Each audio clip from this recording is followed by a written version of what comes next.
Fala pessoal, muito bom dia para você que está aqui na programação da BMC News. Seja muito bem-vindo agora ao Pre-Market, com as notícias que vão movimentar o Brasil e o mundo. Muita informação e análise para você ficar bem informado nesta segunda-feira, 7 de novembro. Os mercados mundiais operam no terreno positivo hoje, à medida que agentes do mercado se preparam para uma semana movimentada na política dos Estados Unidos, principalmente com as eleições parlamentares de meio de mandato, bem como também o último relatório de inflação ao consumidor, o CPI. Começando pelas eleições de meio de mandato de amanhã, que vão determinar qual partido vai controlar o Congresso e que deve afetar a direção dos gastos futuros. Atualmente há um equilíbrio no número de democratas e republicanos entre os senadores americanos, mas isso pode mudar com o resultado das urnas. As pesquisas apontam disputa acirrada. A eleição vai ser decisiva para que o presidente Joe Biden consiga concretizar seus planos.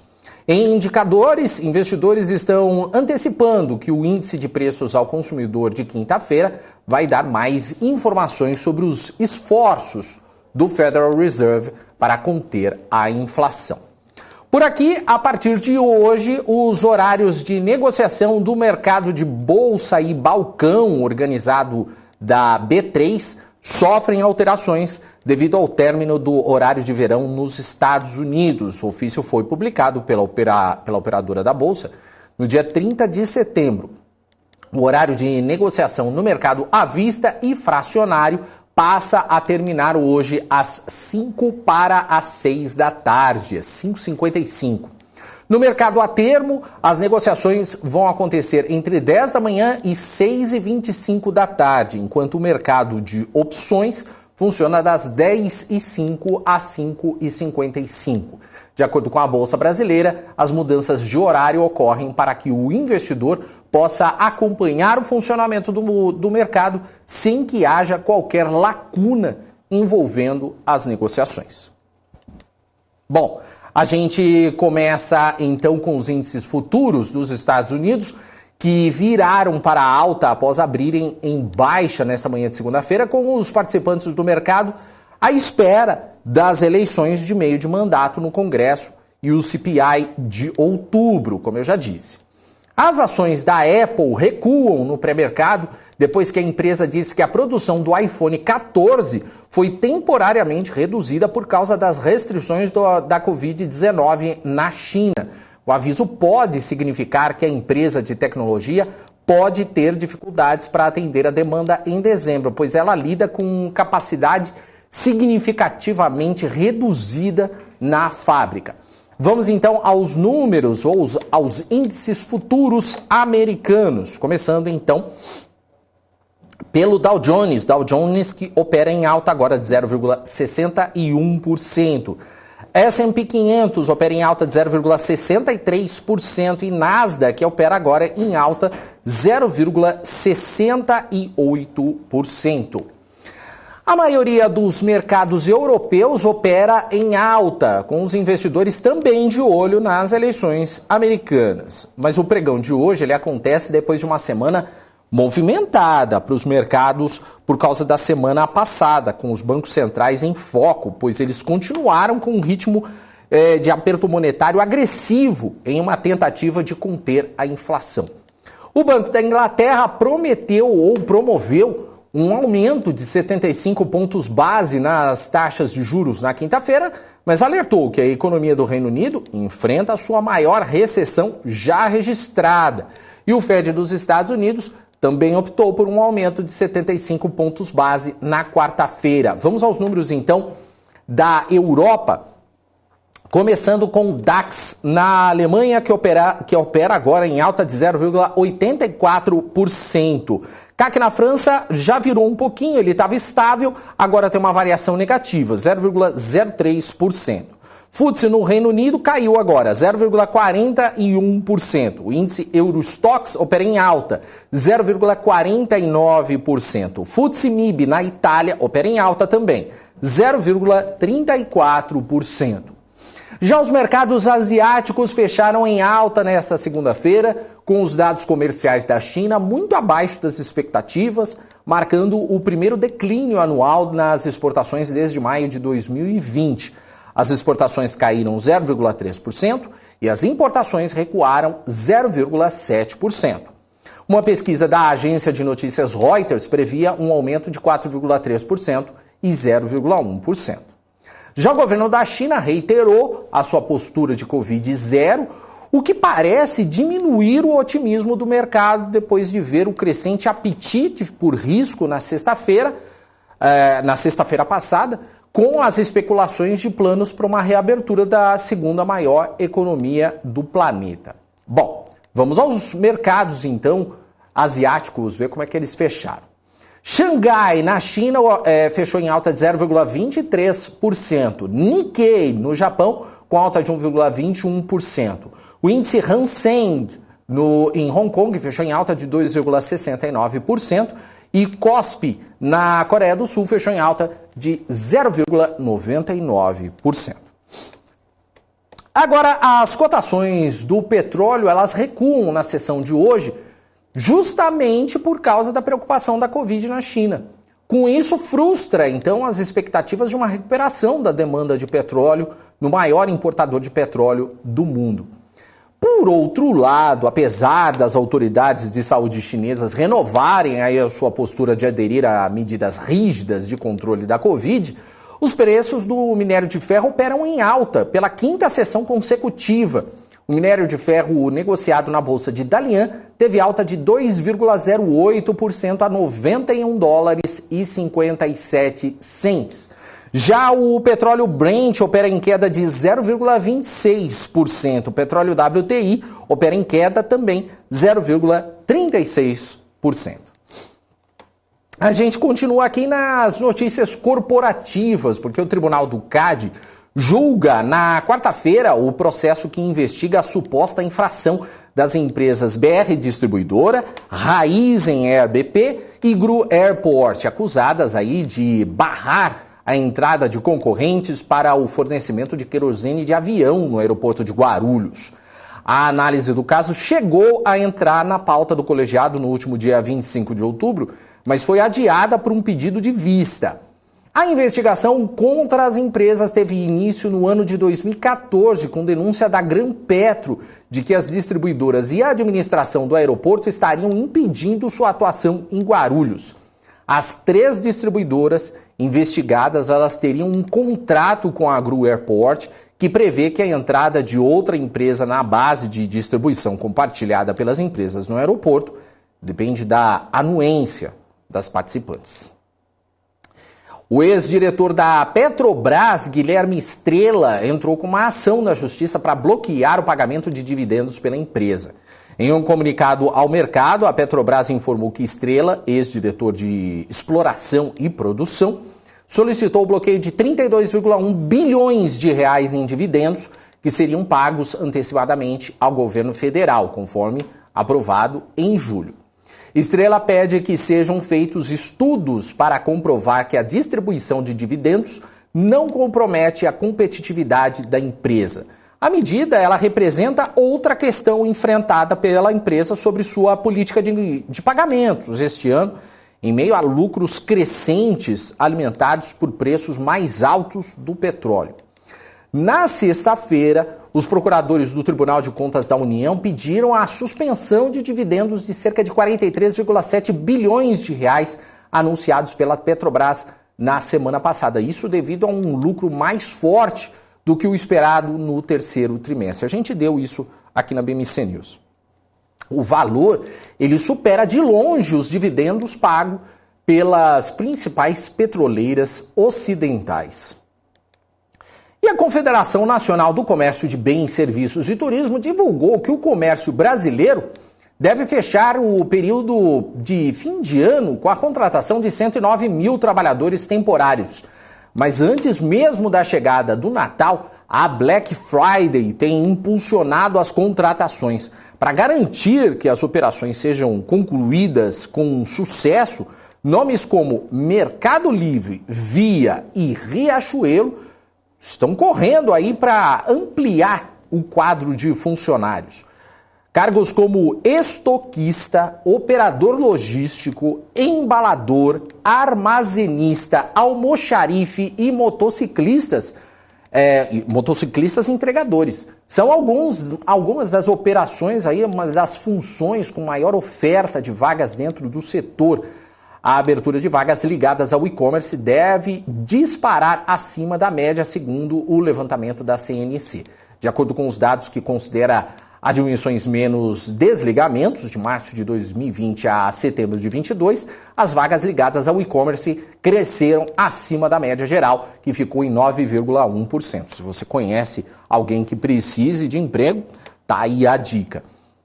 Mas diante da projeção de crescimento nas vendas para Black Friday, para superar o resultado de 2021, o Mercado Livre decidiu reforçar o seu número de temporários.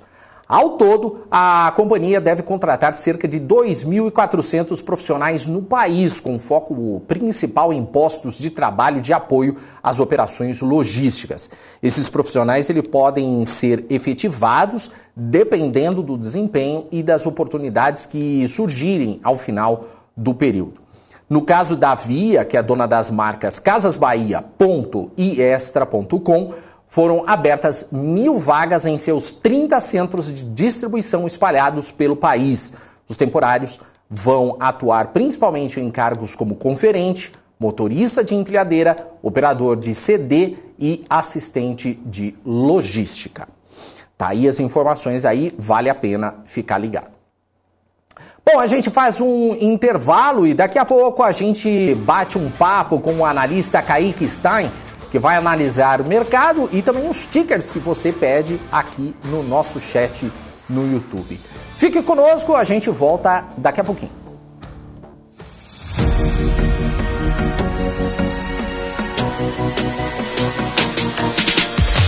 BMC News, informação que gera valor.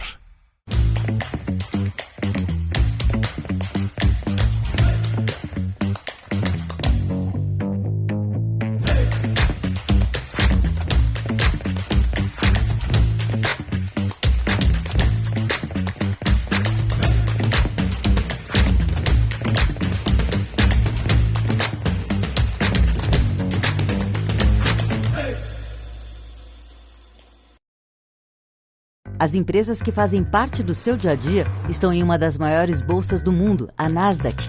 E a boa notícia é que você pode investir nessas empresas diretamente pela Avenue, sua corretora nos Estados Unidos. Com os dados das ações dos Estados Unidos fornecidos pela Nasdaq em tempo real, o cliente Avenue pode acessar diretamente as maiores bolsas do mercado americano. Entre neste mercado de tecnologia e inovação. Acesse avenue.com.br/Nasdaq e seja bem-vindo ao mercado global. O maior evento de investimento da América Latina.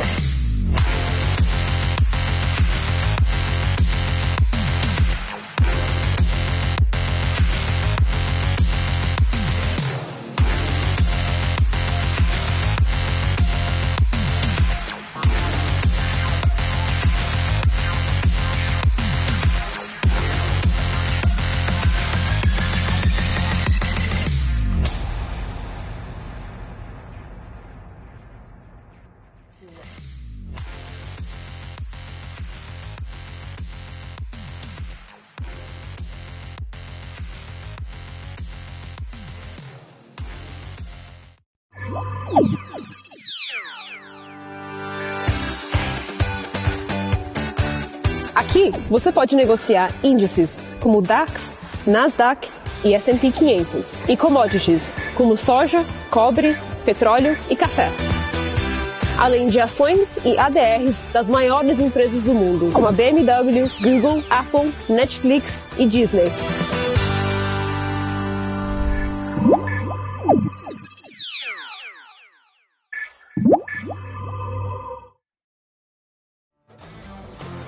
Estamos de volta aqui para o BMC Pre-Market e eu queria trazer, antes de trazer os destaques do nosso portal, queria trazer aqui informação do Boletim Focus dessa segunda-feira, que foi divulgado há pouco.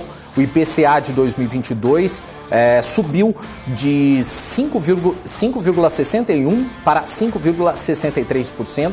IPCA 23 permanece em 4,94%. 24 também permanece em 3,50%. PIB 22 permanece em 2,76%. PIB 23 subiu de 0,64% para 0,70%. O câmbio para esse ano permanece em 5,20 e para 23 também permanece em R$ 5,20. Selic 22 permanece em 13,75% e a Selic para 23 permanece também em 11,25%. Tá aí as informações do Boletim Focus. Daqui a pouquinho a gente traz outras novidades no BMC News com relação a Boletim Focus. Queria trazer agora a informação do nosso portal, bmcnews.com.br. Se você ainda não conhece o nosso portal, você pode acessar aí, o BMC News, que está de cara nova no nosso portal de cara nova. Está aí sempre com atualizações, informações sempre novas e atualizadas aqui para vocês todos os dias. É só você entrar em bmcnews.com.br. Sempre a gente traz informações bem bacanas aqui para vocês. Queria destacar aqui essa daqui que eu trago aqui. Lara Rezende vai integrar a transição na área econômica. E Arida também foi convocado por equipe de Lula. Os economistas que participaram da elaboração do Plano Real, e expectativa é grande no mercado e no Congresso para indicações na área econômica.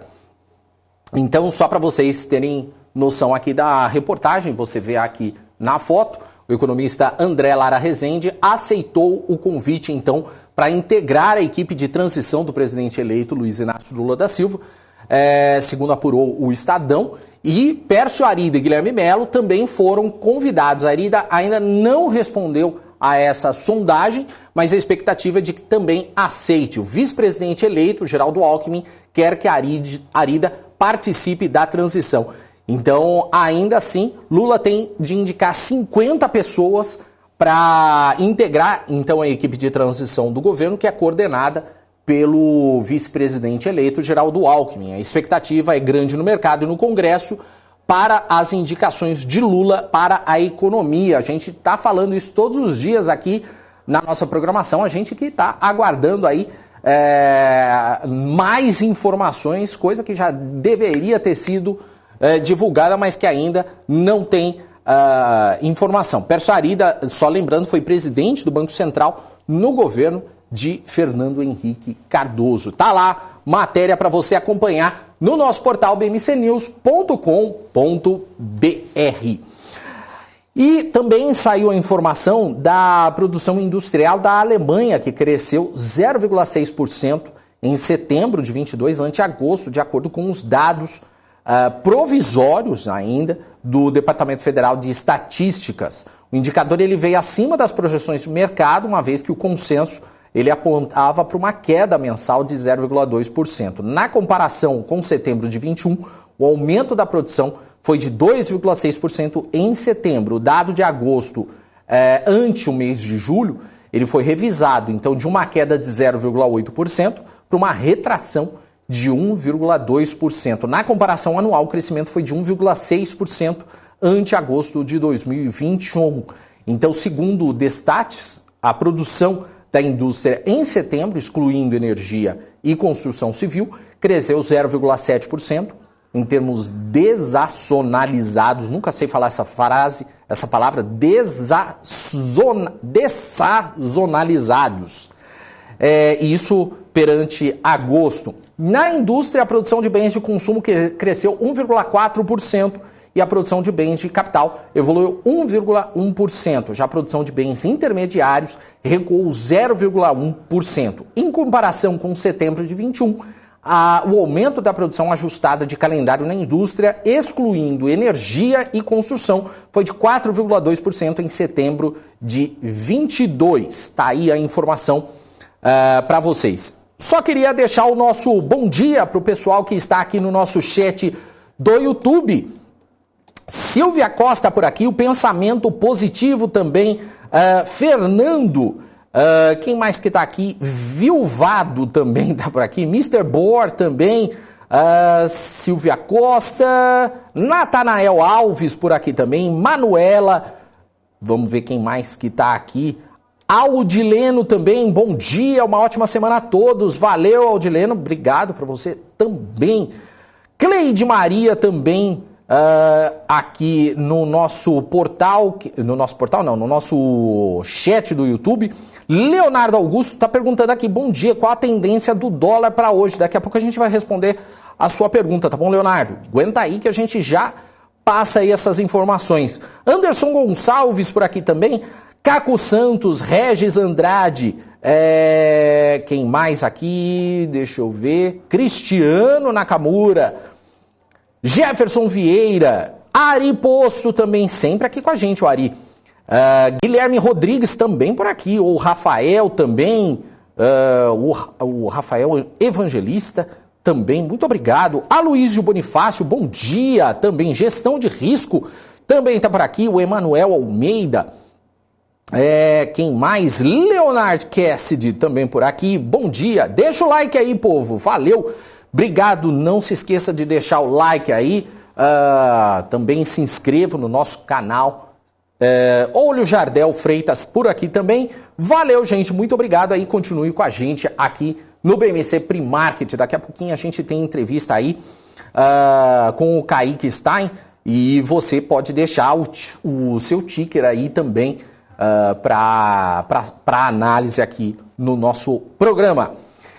E olha só, a semana nos Estados Unidos vai ser marcada por novos dados de inflação e discursos de dirigentes do Federal Reserve na semana seguinte à decisão do Banco Central americano, que elevou os juros do país em 75 pontos base. Aliás, eles devem fazer essa explanação logo mais à tarde.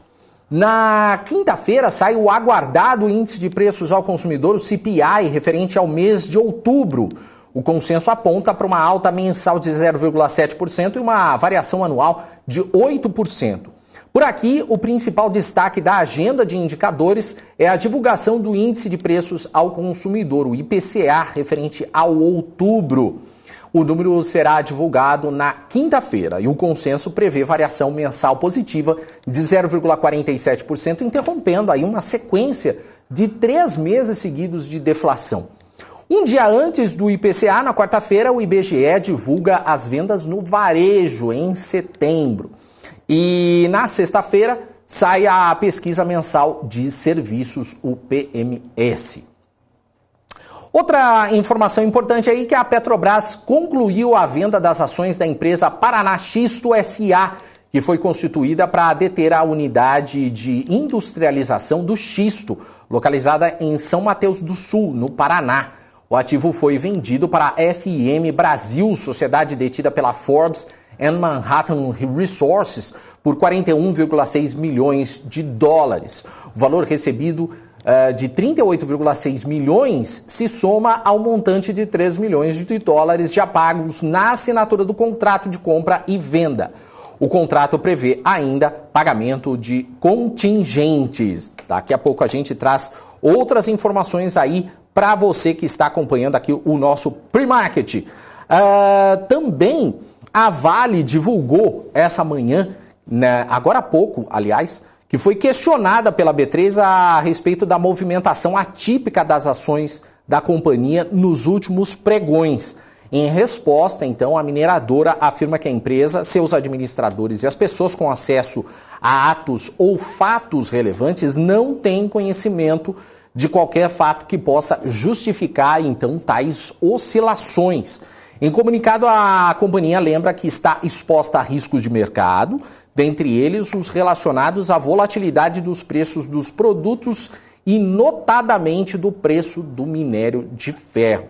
Além disso, lembra que durante o período citado pela B3, as ações de emissão da Vale, da Rio Tinto, da BHP e da CSN Mineração se movimentaram de forma similar, subindo em dólares aproximadamente 0,2%, 5%, 5,5% e 9,3%. Isso respectivamente. Tá aí as informações que foram dadas aí pela Vale. Outra informação que vale a pena a gente também destacar é que a BB Seguridade, que é a holding de seguros, previdência e capitalização do Banco do Brasil, registrou lucro líquido de 1,652 bilhão de reais no terceiro TRI, valor que é 69,3% maior que do mesmo intervalo de 2021 e 17,5% maior que no trimestre anterior. As maiores contribuições para o lucro vieram da Brasilseg e da BB Corretora, mas a Brasilprev, que é a gestora de previdência do grupo, também ajudou a aumentar o saldo diante de um resultado financeiro melhor que o observado um ano antes. O lucro trimestral foi um novo recorde, de acordo com a empresa, e o resultado financeiro consolidado da BB Seguridade e das investidas chegou aí a 232,4 milhões de reais no trimestre, versus também o saldo de 14,1 milhões de reais no mesmo intervalo de 2021. Tá aí as informações que eu precisava passar para vocês. Chegou mais uma também que vale a pena dessas notícias corporativas também.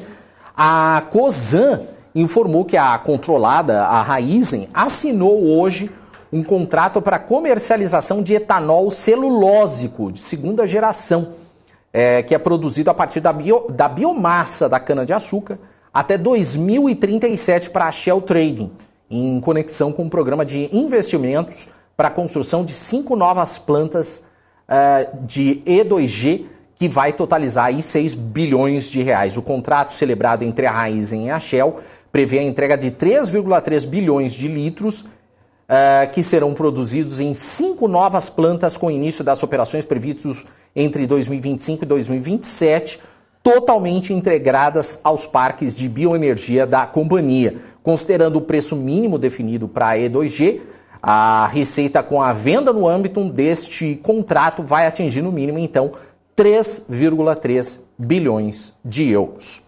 É isso aí, daqui a pouquinho a gente traz então mais informações sobre o pré-mercado aqui no Pre-Market. A gente vai dar um intervalo comercial, daqui a pouquinho então a gente traz aí um bate-papo com o Kaique Stein, ele que é analista e vai falar um pouco de mercado com a gente. Então, daqui a pouquinho, a gente já volta.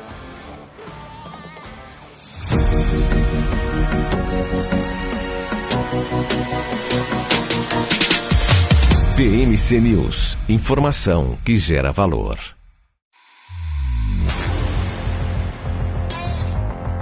O maior evento de investimentos da América Latina.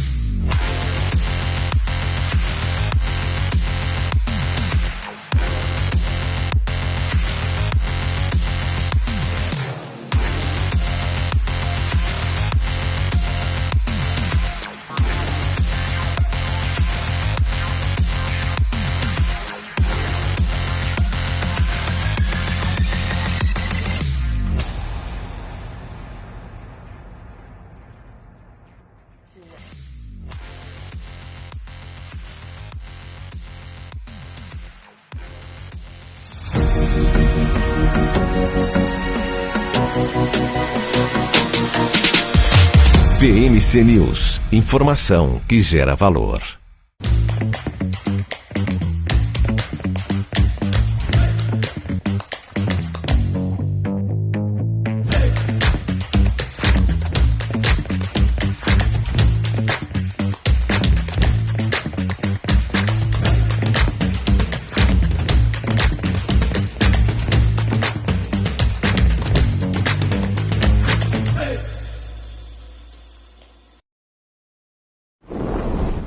Notou a inflação explodindo recentemente? Preço da gasolina? O seu dinheiro está desaparecendo? Rentabilize suas criptomoedas com a Bybit Ganhos. Tudo isso em uma plataforma intuitiva, segura e dinâmica. Não perca mais tempo, porque tempo é dinheiro. Abra sua conta hoje mesmo. Bybit.com. As empresas que fazem parte do seu dia a dia estão em uma das maiores bolsas do mundo, a Nasdaq. E a boa notícia é que você pode investir nessas empresas diretamente pela Avenue, sua corretora nos Estados Unidos. Com os dados das ações dos Estados Unidos fornecidos pela Nasdaq em tempo real, o cliente Avenue pode acessar diretamente as maiores bolsas do mercado americano. Entre neste mercado de tecnologia e inovação. Acesse avenue.com.br/Nasdaq e seja bem-vindo ao mercado global.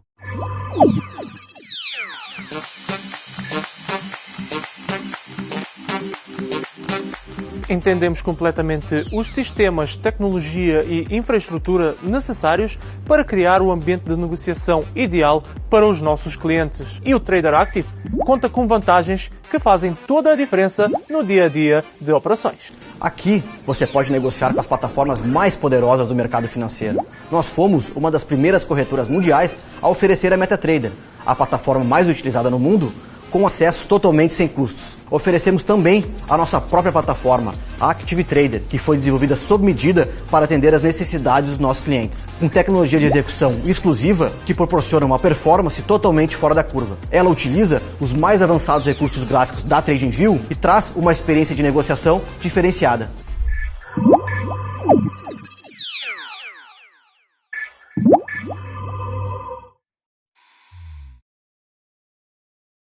Você está cansado da mesmice? Negociando em plataformas com ferramentas desatualizadas? Falta variedade e funcionalidade? Aproveite nossa grande seleção de ferramentas de trade. Baixas taxas de negociação, suporte em português 24 horas por dia, com mais de 200 criptomoedas disponíveis para trade. E a facilidade de depósitos com Pix. Aproveite o futuro agora. Bybit. Abra sua conta hoje mesmo. Bybit.com. Estamos de volta aqui com o Pre-Market. Eu ia trazer aqui para vocês que o Ibovespa Futuro abriu com alta de 0,74%, cotado aos 120.150 pontos, mas ele já virou para baixo de 0,12%, cotado agora aos 119.125 pontos.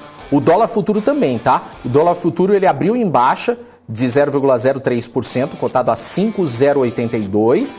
E agora ele virou para alta de 0,34%, agora cotado então a R$ 5,10. Está aí, então, informações do Ibovespa, movimento então da Bolsa ao vivo. Lembrando que é o Ibovespa Futuro e o dólar futuro que eu acabei de trazer para vocês. Outra notícia que saiu agora, antes da gente chamar o Kaique, é que a balança comercial da China, ela registrou superávit de 85,15 bilhões de dólares em outubro, acima dos 84,74 bilhões contabilizados em setembro, mas ainda bem além ainda dos 95,95 bilhões projetados pelo mercado. Os analistas eles apontam então que os efeitos da política de Covid-0 no país, que tem afetado aí a atividade local, como a gente está falando aí, são os responsáveis pelo dado abaixo da estimativa. As exportações, elas caíram 0,3% no comparativo anual, é a primeira queda desde maio de 2020, isso por causa da fraca demanda no exterior, à medida que as pressões de custos, elas também cresceram globalmente. Já as importações, elas encolheram 0,7%, o primeiro declínio desde agosto de 2020, com a demanda doméstica enfraquecida, em meio também às restrições rígidas motivadas aí pelo combate à pandemia da Covid-19. Foram os primeiros declínios, então, mensais, simultâneos, desde maio de 2020, quando a capital financeira da China, Xangai, estava no meio de um bloqueio de 2 meses que atingiu a economia e prejudicou, então, as cadeias de suprimentos. Tá aí, então, a informação para vocês que o superávit comercial da China soma, então, 85,15 bilhões de dólares em setembro e a previsão era de 95,95 bilhões de dólares. Tá aí. Bom, vamos agora então trazer o nosso convidado e aí você que está aqui com a gente pode também trazer a sua pergunta, pedir aí o seu pedido, o seu ticker, para a gente trazer aí para o Kaique Stein, ele que é analista e que já está aqui com a gente ao vivo. Oi, Kaique, tudo bem? Seja bem-vindo, bom dia para você. Bom dia, meu amigo, tudo jóia? Muito bom dia a todos que estão presentes aí também. Ótima semana aí para todo mundo. Para nós. Ô, Kaique, queria trazer aqui com você, queria saber, o pessoal já está perguntando aqui, eu até estava procurando aqui quem que fez a pergunta, mas agora eu não lembro aqui. Mas como é que a gente pode ver aí no gráfico com relação ao Ibovespa? Como é que deve começar aí? O que você vê no gráfico aí para essa semana? Perfeito. Deixa eu compartilhar a tela aqui com vocês, primeiramente. Vamos lá. Vou colocar aqui minha tela e já abrir o gráfico para vocês. Você estava comentando do mini índice aí, eu já estava com ele aqui na tela, inclusive, caso alguém me perguntasse alguma coisa também. Mercado futuro. Boa. Mas vamos lá. O Ibovespa aí na última semana, a gente teve ele fechando em leve alta não, uma boa alta na realidade, de 3,16%. Continua aqui o Ibovespa dentro de um movimento de alta. Esse aqui é o gráfico semanal do nosso índice, tá? E ele continua dentro do movimento de alta depois de ter retomado também a sua tendência de alta. Então a gente teve um padrão aqui confirmado, chamado pivô de alta. A semana passada foi uma semana positiva, superando a máxima da semana anterior, que precedia as eleições ali, que havia apresentado uma queda de 4,5%, então foi uma queda mais acentuada. E pós-eleição a gente teve uma semana de muita volatilidade, mas fechando no positivo. Então a expectativa continua sendo essa, ainda um pouco mais positiva. A gente viu ali algumas estatais sofrendo um pouquinho, se destacando mais na realidade ali a Petrobras na semana passada, caindo mais de 10%, mas que não puxou ainda assim o índice tão para baixo quanto as outras empresas conseguiram puxar ele para cima. Então a gente tem esse viés ainda mais positivo, a gente tem ativos alinhados para cima. Essa semana está cheia de balanços aí também, então deve movimentar bem a nossa bolsa aqui. Vários bancos também demonstrando aí seus resultados do trimestre. Então a gente tem uma expectativa mais positiva aqui ainda para essa semana, de poder buscar resistência ali na faixa dos 121.570 pontos, que seria essa região de topo anterior aqui no nosso gráfico. Muito bom. O Kaique, vou começar a passar aqui para você os pedidos do pessoal aqui do nosso chat. Vamos lá. O Guilherme Peixoto está pedindo para você analisar Petri 4. Opa, claro, vamos lá. Foi a que eu tinha mencionado, inclusive, né? Na sexta-feira ali, o papel fechou em forte queda de 5,5% de queda, perdendo ali a mínima do fundo anterior, que era uma região de suporte importante aqui no gráfico diário. Então a gente já tem uma tendência de baixa estabelecida aqui no curto prazo, que pode dar sequência nesse movimento sim nas próximas sessões. E pelo gráfico semanal, médio prazo, a Petrobras anulou a sua tendência de alta que vinha sendo apresentada, com topos e fundos ascendentes, quando ela perdeu essa última região de fundo aqui na faixa aí dos R$ 28,58. Então agora a expectativa é de poder buscar seus próximos suportes. O primeiro deles, na faixa ali dos R$ 25,56, depois a região dos R$ 24,55, que é uma região da média móvel que a gente tem também. Então, um viés bem mais negativo aqui para a Petrobras. Se eu fosse trabalhar em cima desse ativo no curto a médio prazo, seria mais na ponta vendedora. Não olharia muito para a compra aqui no curto a médio prazo. E no longo prazo iniciou um processo de correção também, então pode ter aqui ainda esse recuo, como eu mencionei, até a região dos R$ 25,00, que seria a região da média móvel aqui de 13 períodos, que é a que eu utilizo. Um viés mais negativo aí para a Petro. Ficar de olho. E a Rosana Meirelles do Vale está pedindo aqui para você Copel. Copel, vamos lá então para a Rosana aqui. CPLE 6. Copel tá bem, viu? Copel aí no curto prazo, a gente tem o papel das últimas 2 semanas revertendo uma antiga tendência de baixa que vinha sendo apresentada aqui, com fundos descendentes. Então a gente teve aqui um movimento relevante, voltando a ser negociado acima ali da região dos R$ 7,80.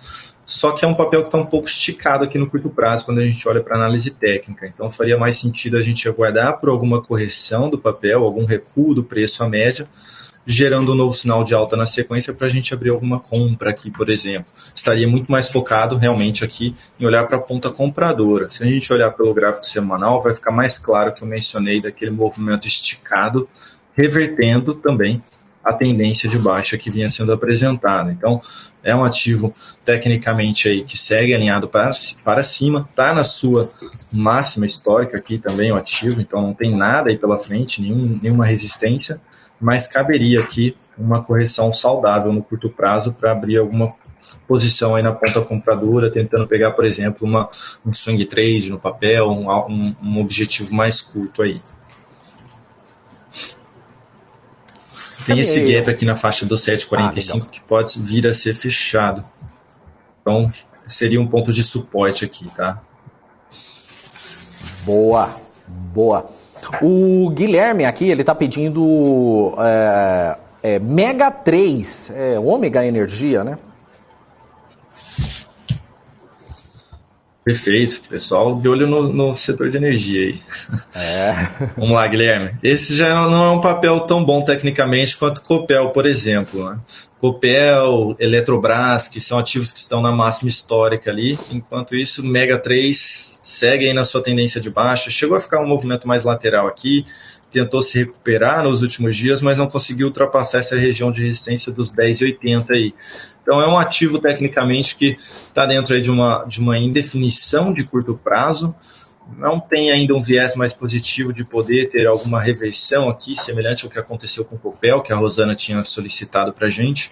Então, eu daria preferência para os outros ativos mais alinhados tecnicamente, como eu mencionei, a própria Copel, a Eletrobras, temos aí também a CEMIG, que está bem tecnicamente falando. Esse é um ativo que, se gerar alguma perda de mínima aqui, voltar a ser negociado abaixo da média móvel, pode buscar mais uma vez a região dos R$10 ali, que é uma região de suporte. Então é um ativo que ainda pode ficar enrolado aqui dentro dessa consolidação que a gente chama aqui no gráfico. Então, se eu fosse entrar em algum ativo, é claro que eu vou querer entrar para ganhar dinheiro. Então, se for para ficar travado, eu não vou querer ficar num ativo desses, né? Então, eu passaria aí de Mega 3, eu deixaria ele de lado. O semanal aqui segue bem travado ainda também abaixo da média móvel aqui. Bacana. O Ricardo Lima tá pedindo para você analisar Rumo. Rumo? Isso. Hora de Rumo. E o 3. Vai lá. Deixa eu colocar aqui o gráfico diário. Aí o 3 vinha apresentando um movimento de alta relevante aqui, revertendo a tendência de baixa também que vinha sendo apresentada, mas na última sexta-feira fechou com uma queda mais expressiva aí de 6,2%, vindo mais uma vez a ser negociado aí na região, abaixo da região ali dos R$ 20,90, que era um nível importante de preço, que havia sido ganho, inclusive, mas não conseguiu sustentar aí acima da média. Então vamos ver se isso aqui foi um falso rompimento e vai voltar a ser negociado abaixo dos R$ 20, inclusive, que é uma região aqui importante de suporte que a gente tem pela frente. Então, se for para olhar aí para compra, eu aguardaria por algum sinal de alta acima desse suporte que eu mencionei, dos 20 até a região dos 17,80 ali. Mas teria que ser algo expressivo já na sequência, com um sinal mais positivo, para a gente ter um viés aí mais positivo também. Ou, na sessão de hoje, a gente já terá algo nesse sentido aqui, um candle mais forte, anulando esse forte candle de baixa do lado de sexta-feira, voltando a ser negociado acima da máxima dele, nos R$ 21,59, para retomar esse viés positivo aí de curto prazo. No gráfico semanal, a gente tem um movimento já um pouquinho mais esticado, são 1, 2, 3, 4, 5 semanas contra 3 aqui de correção. A gente pode ter aqui também, no médio prazo, uma correção em ABC, que a gente chama na análise técnica, que são esses 3 movimentos aqui, para depois dar uma sequência ainda maior aí no movimento de alta, num possível movimento de alta. Então, se eu olhar para médio prazo, eu ainda vou ter suporte também lá na região dos 19,60, foi a região que eu tinha mencionado ali pelo gráfico diário. Então, eu olharia para compra um pouquinho mais próximo desse nível de preço. Perfeito. Kaique, a Paula está aqui pedindo para você dar uma olhada em Magalu. Opa, Magalu tá bacana. Magalu tá legal aí. No gráfico diário aí de Magalu. Carregou. Gráfico diário de Magalu, a gente teve um movimento expressivo na última semana, voltando a ser negociado acima aí dos 4,40, que era a região da média, voltando a negociar acima desses topos anteriores também, que poderiam ter funcionado aí como uma resistência. Então é um ativo tecnicamente aí que está tentando apresentar um novo movimento de alta mais expressivo. Vai ficar mais claro pelo gráfico semanal que eu estou dizendo.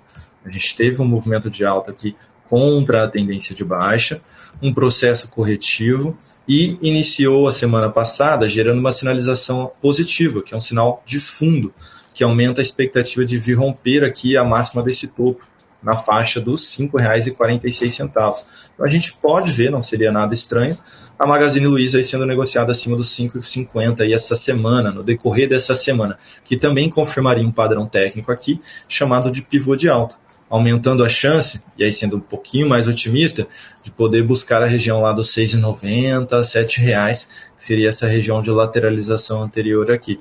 Então, se eu estivesse posicionado em Magazine Luiza, eu manteria minha posição, tanto de médio prazo, quanto de curto prazo aqui, mesmo que tenha algum processo corretivo aqui na sequência, eu ainda ficaria tentando pegar um movimento de alta.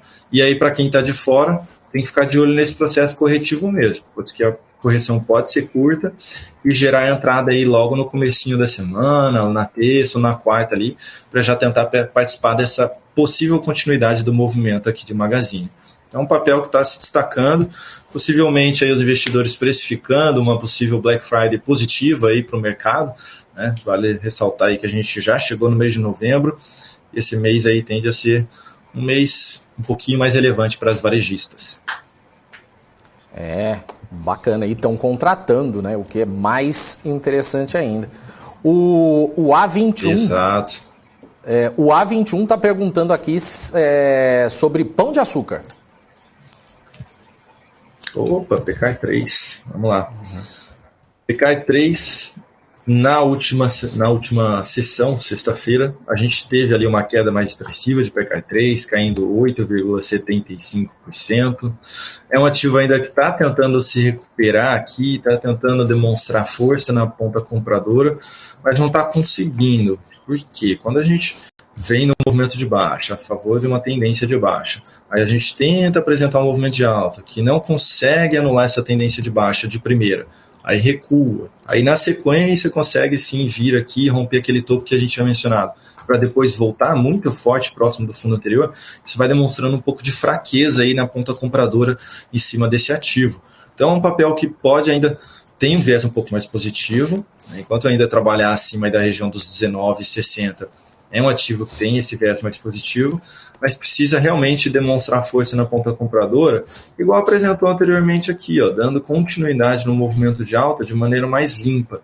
Aqui a gente não consegue ver essa continuidade, ele recua muito forte, diferente, por exemplo, de Açaí 3, que é aí do mesmo setor, que a gente viu um movimento mais expressivo de reversão. Olha só como a gente tem continuidade nesse movimento. São candles cheios, apresentando força aí na ponta compradora. Então, se eu tivesse também que optar por algum ativo do setor, ao invés de PKI3, eu iria ali em cima de Açaí 3, faria mais sentido graficamente aqui do que PK, tá? Do que Pão de Açúcar. Mas se ele tiver comprado aí, o A1, eu deixaria um stop de proteção abaixo aqui da região dos R$19. Se vier ser negociado abaixo desse nível de preço, eu me desfaria da posição. Bacana, boa dica aí, Kaique. O Paulo tá pedindo para você analisar Lupa 3, Lupatec. Opa, vamos lá, deixa eu colocar aqui. Paulo. Lupa 3 faz tempo que eu não vejo esse gráfico, deixa eu só dar uma olhadinha no volume. Ele tem um volume financeiro mais baixo. Eu vou até dar uma dica aí para o Paulo para ele tomar um certo cuidado. O volume financeiro médio negociado nos últimos 10 pregões foi de 3 milhões. Normalmente a gente fala para ter um filtro aí de pelo menos 10 a 15 milhões por dia para ser negociado, tá? Então, tomar certo cuidado, porque aqui qualquer movimentação de um player maior no mercado pode mexer muito no preço e acabar prejudicando a posição dele aí. Por isso, ficar de olho sempre no volume financeiro negociado. Lupa 3 aqui está numa tendência de baixa, apresentou um repique na última semana, mas a expectativa maior seria de gerar um novo sinal negativo aqui, dando sequência na tendência de baixa também. Esse sinal negativo aqui seria uma sinalização de topo em cima da resistência e da média. E aí, se apresentar essa sinalização negativa, a gente vai ter suporte na faixa desse fundo que foi apresentado, nos 3,38, depois a região dos 3,16 e por fim ali a região dos R$3. Tá? Para retomar um viés mais positivo, tem que voltar a ser negociado aqui acima dos R$4. Assim, enquanto estiver aqui abaixo, o viés segue mais negativo para a Lupa 3. Então, se ele estiver posicionado no caso, qualquer sinalização negativa no dia de hoje eu já pularia fora, ou seja, ser negociado abaixo dos 3,57 já seria algo ruim aqui para o ativo. Legal. Vamos lá, outro pedido aqui é do Eduardo Leite, ele pede para você olhar Marfrig. Opa, vamos lá. Vou pegar a Marfrig aqui para o busão. Marfrig. Também tentando reverter aqui uma tendência de baixa. É um papel que tenta, de uma maneira mais fraca, dar continuidade no movimento de alta. Para quem tem um pouco de conhecimento aí na análise técnica, consegue visualizar aqui 2 pivôs de alta, mas tudo dentro de vou até colocar em azul, tudo dentro de um único movimento de baixa. Então a gente tem mais fraqueza aqui para subir.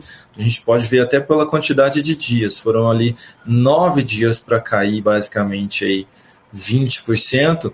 E o papel demorou ali 23 dias para subir 17, ou seja, não devolveu todo o movimento de queda e já passou do dobro do tempo que apresentou aqui na queda. Ou seja, esse movimento de baixa foi muito mais expressivo do que esse movimento de alta tem sido nos últimos dias, nas últimas semanas. E nesse momento trabalhando aí numa região de resistência dos R$ 11,70.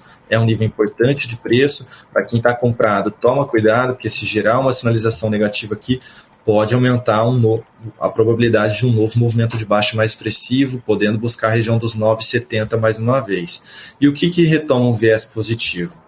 O papel ser negociado acima dos 11,70, então gerar uma sinalização de alta aqui em cima. Então seria dar continuidade nesse movimento e apresentar um processo corretivo seguido de um sinal positivo acima dos 11,70, melhor ainda se for acima dos R$12 aqui nos próximos dias. Mas está um pouquinho mais difícil de visualizar isso aí, viu? O viés seria realmente um pouco mais negativo. Até quando a gente olha para o setor, JBS também vem sofrendo bastante aí nos últimos dias, nas últimas semanas. A própria BR Foods também vem sofrendo bastante. Então, o setor, de maneira geral, tem apresentado dificuldades. Então, eu olharia muito mais na ponta vendedora aí, se eu fosse tentar tirar proveito desses ativos. Legal. O Kaique, o Marcos Tavares Silva está fazendo um pedido aqui interessante. Ele está pedindo para você analisar a IRB no longo prazo. Qual? Essa daí tem um pessoal preso, né? Tá o pessoal e o Barsi, né? O Barsi junto aí no papel.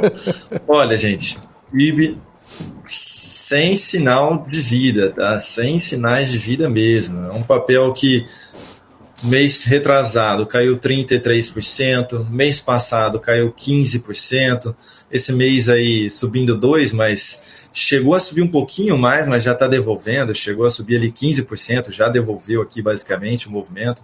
Então é um ativo aqui que tem sofrido bastante, tá? Não vejo perspectivas de recuperação aqui, não consegue apresentar o sinal de alta e dar sequência aqui nesse movimento, por exemplo, apresentar algum repique. Então, não vejo nada positivo aqui, tentou inclusive aqui no mês de agosto, mas também não conseguiu dar sequência. É um papel que segue renovando mínima histórica a cada mês que é apresentado aqui. E aí, quando a gente olha para um ativo desse, e você está posicionado em um ativo desse, a gente começa a olhar para a questão de custo de oportunidade. O quanto eu poderia estar tirando o meu dinheiro desse ativo que não tem perspectiva positiva para colocar em um outro ativo esse dinheiro que tenha essa expectativa positiva. Então aqui já não é mais só a desvalorização também do papel, mas sim o custo de oportunidade sobre o capital que você tem investido nas ações da IRB, por exemplo. Mas e se eu tirar, né, meu dinheiro daqui e agora, e aí no mês que vem começar um movimento de alta? Se a gente soubesse o que vai acontecer, a gente faria, né? Mas não dá para saber. E aí, basicamente, a gente fica realmente com essa questão do custo de oportunidade, né? É o que fala mais alto nesses momentos. Tá certo. O Kaique, última aqui para a gente encerrar, então. O Jonas Rosa tá perguntando o que esperar de BB Seguridade. Opa, vamos lá. BB Seguridade, que se não me engano, hoje divulga, ou já divulgou, vai divulgar pré-mercado aí seu resultado do trimestre. Mas vamos lá. BB Seguridade é um ativo que no curto prazo está dentro de uma tendência de alta, mas mesma coisa que eu mencionei de Marfrig, ainda dentro de um movimento de baixa. Então a gente tem esse ponto de atenção aqui para BB Seguridade. Mas qual é a diferença quando a gente olha para um prazo maior? BB Seguridade está numa tendência de alta de longo prazo, enquanto o Marfrig está num processo corretivo. Então, BB Seguridade ainda pode vir superar a sua máxima histórica lá na região dos R$31. Essa seria a maior expectativa aqui para o papel nos próximos dias, nas próximas semanas. Então, para quem está posicionado, é possível manter posição aí. A gente tem resistência pela frente no curto prazo, na faixa dos R$30,22, mas a expectativa é que a gente consiga aí romper essa região. Para quem está de fora, eu aguardaria por algum processo de correção aqui na média, gerando uma sinalização positiva na sequência para abrir essa compra. E aí, como eu mencionei, para quem está dentro, é possível ficar posicionado. E eu deixaria um stop abaixo da mínima desse grande candle de alta, nos R$28,19. Por quê? Se eu voltar para baixo da média e voltar para baixo da mínima deste candle, a chance de eu devolver todo esse movimento de alta aumenta. Então, por isso, eu deixaria meu stop de proteção aqui, porque eu tenho uma barra de força onde os compradores demonstraram muita força naquele dia. Se eu voltar para baixo desse nível de preço, eu estou falando que tudo que os compradores conquistaram naquele dia foi anulado aqui. Então, aumenta-se a chance de um novo movimento de baixa. Complementando o que você falou aí, Kaique, saiu agora há pouco, né, BB Seguridade divulgou aí o lucro líquido de R$1,7 bilhão, um aumento aí anual de 69,3% frente ao terceiro TRI de 2021, ou seja, o trimestre que apresentou forte desempenho comercial em seguros, previdência e capitalização, melhora da sinistralidade e crescimento do resultado financeiro, que levou aí o crescimento de 676,4 milhões de reais do lucro sobre o mesmo período do ano passado. Tá aí informação até complementando aí o que você passou pra gente. Show de bola. É isso aí. Se quiser voltar aí... Vamos ver como o mercado reage aí agora. Exatamente. Vamos ficar de olho agora, porque é importante a gente ficar de olho. Ô, Kaique, queria agradecer a sua participação aqui no nosso Pre-Market. Valeu, brigadão mesmo, uma ótima semana para você. Imagina. Obrigado a vocês aí pela oportunidade mais uma vez. Desculpa aí pelo meu atraso também. Imagina. Mas muito obrigado mesmo aí pela oportunidade, viu? Mais uma vez, uma excelente semana aí para todos vocês. Um bom trabalho também. Valeu, abração, Kaique. É isso aí, Kaique está em Head de Análise da DV Invest, participando então ao vivo aqui no Pre-Market. Agradeço também a você que mandou mensagem pra gente não pôde analisar tudo, mas sempre mande pra gente aí, a gente tá sempre analisando todos os dias aqui no Pre-Market. Só mandar aí que a gente faz aí análise para vocês durante o nosso programa. Valeu, gente. Um bom dia a todos vocês. Agradecer também a quem mandou, o Sérgio Grossi, o Fernando, a Aide, quem mais está aqui? Nelson Ribeiro também, o Leonard Cassidy também, Regis Andrade, Genilson Nunes também por aqui, Rafael, Guilherme Rodrigues, Pandex, quem mais também? Um copiador, Marcos Tavares também. Olha a Paula, que não é a Moraes, é outra. Essa é diferente, essa Paula. Gica também está por aqui. Graciele Durmon, valeu, obrigado. Tomás Alonso, A2 também por aqui. Regis Andrade, o Tárcio Vieira. Valeu, gente. Um abraço para todos vocês. Vocês ficam agora com o BMC News, com a Paula Moraes, com a Isabela Takaki e também com a Débora Oliveira. E eu volto às 14h no BMC Market ao vivo aqui com o Alexandre Cabral e com o Alan Gani. Abraço para vocês, até mais tarde.